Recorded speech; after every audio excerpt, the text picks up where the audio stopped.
Alright, as everybody knows, Jimi Hendrix left this world far too soon and perished at the age of 27 years old from a drug overdose. His professional career lasted for only about 3 years, and there is no question that his addictive personality and his struggles with drugs contributed to the shortness of his musical journey. In the following clip, Ted Nugent is going to talk about an encounter that he had with Jimi Hendrix in 1969. Let's listen to Ted Nugent talk about this memory. Just prior to Jimmy's death, we were in a little rehearsal room, and the Amboy Dukes were opening up for Jimi Hendrix. And I'm jamming with my Gibson Birdland with a little amplifier with Jimi Hendrix playing his upside down Strat, and he was asking me how I got those noises out of the Birdland. Of course, I didn't know. I just knew hollow body that fed back really neat. He offered me his pills and he offered me his dope, and I just told him, just no way, man. Now that's a lot of pressure, or people would call that pressure. I didn't look at it as pressure at all. I looked at it as somebody going, I've got a broken glass sandwich. Want a bite? No thank you. Not only do I want a bite, is there anything I can do to help you stop eating broken glass sandwiches? Because it might be why your gums are bleeding. So luckily I was able to stand my ground that day, and shortly I told Jimmy he was going to die, because he was already boogery and pukey and drooly, and it was a crying shame because he'd lost his fire musically. His communication capabilities were marginal, and it broke my heart. The one point I would disagree with in what Nugent said there was that Hendrix had lost his vision musically. I do believe that Hendrix was at a low point, clearly, prior to his death.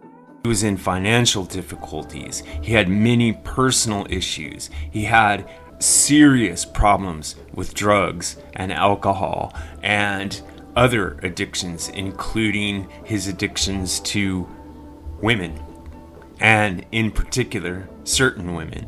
But all of that aside, Hendrix remained a vital, creative individual who was continuing to push parameters of his musical horizons. And I don't think that he was dried up.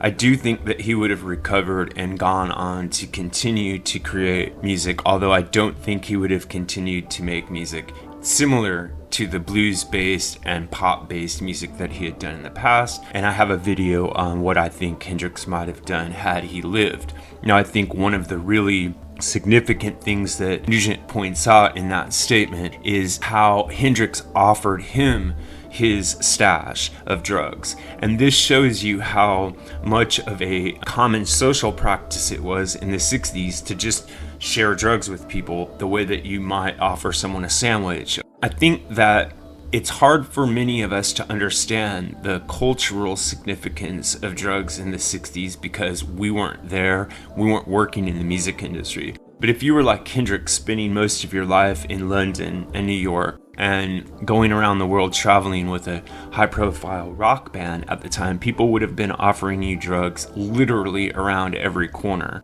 The same can be said for Hendrix when he was living in New York, in Greenwich Village. Drugs were very prevalent. It is almost incomprehensible to think of Jimi Hendrix operating in a sober fashion like Ted Nugent. And one wonders if Hendrix's playing would have been improved, as Nugent seems to suggest in this interview snippet, or whether he would have not reached certain horizons that he attained. I think that is a question that deserves a lot of debate, and I may have certain feelings about it, but I think I'm going to reserve my opinion and allow the rest of you to talk about it. So do you think that drugs helped Jimi Hendrix as a musician, or do you think, as Nugent suggests in this video, that drugs basically destroyed one of the world's greatest talents? Or do you think the answer lies somewhere in between? Please leave your thoughts below in the comments section. Meanwhile, remember to like and subscribe to the channel, and if you want to, click on the join button there. If you become a channel member, you'll gain access to members only videos,